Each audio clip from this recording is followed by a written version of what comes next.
Alex Mejias is an attorney who's focused on serving creatives, technologists, and entrepreneurs, and he agreed to join us today. Alex, thanks so much for coming on the show. Thanks for having me. It's great to be with you all.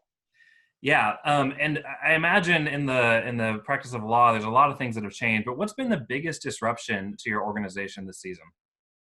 Well, as some people might know, the courts have actually shut down and they've been closed for the last almost 2 months, and they're going to be closed until early June. And that's just caused all types of problems in the legal world. And there's just a massive backlog of cases now that have been continued. In addition to that, we're also not able to work in close proximity to each other. And in some law practices where you have a lot of interactions every day, we're all of a sudden now having to switch to a completely different working style, which for me, I kind of like, but for a lot, it's been really disruptive. So I think that the courts being closed has just been an incredible challenge for the legal world these days. So, while there's been a lot of uncertainty and changes, what do you see as some potential positive outcomes here? Well, I think this whole crisis has forced us to embrace technology. In the legal world, uh, so much of it still happens with paper, with wedding signatures, with in-person meetings, and using even faxes, if you can believe that. That was one of the things I was surprised to find out, that there's still the wide usage of the fax in the legal world, which was just mind-blowing to me when I first started my practice. But what's happened is that courts are now accepting electronically signed documents. They're conducting hearings telephonically and by video, and because of that, they're able to actually handle matters in the midst of this closure. And I think it is really kind of shedding light on the fact that the legal world was just really far behind on the use of these technologies in order to get business done.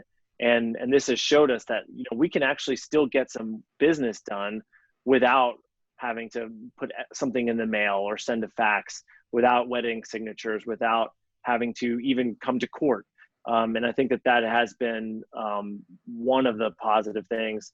And it's forced a lot of law firms to get up to speed on technology. It's forced people within my firm, and something that I personally feel really comfortable with. But the members of my team had never used Slack before, had never used Zoom before, had never used HelloSign or other document electronic signatures platforms. And now they're learning how to use those tools. And all of a sudden, we're doing things faster, and we're able to keep everybody on the same page, even though we're now in different places. And that actually really will be a huge help to us, because one of the attorneys on my team is constantly going out into court, and so he's mobile all the time.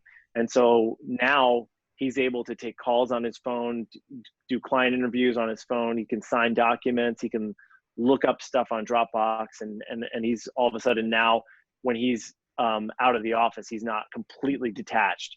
He can still get things done, and we can still keep work moving here. So I think that is a huge benefit for us. And so we're hopefully going to continue to figure out how to use the tools that are available to keep business moving.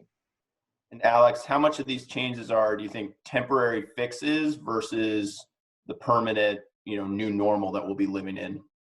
My hope is that we will see the benefit of these things. In Virginia here, there's a massive backlog of cases, and courts are understaffed, and they were understaffed. There was a backlog before this pandemic, and now that has only just exponentially grown. There's something in the order of hundreds of thousands of cases that had to be continued over these last couple of months. And so there's no way we're going to be able to get through this without keeping some of these tools and using some of these technologies to kind of keep everything moving. So I'm hopeful that that we will continue to be able to use these technologies, but it's hard to say, because the legal world just they have a traditional way of doing things, and I think it just depends on how long we're forced to do these things, and how much those habits kind of stick.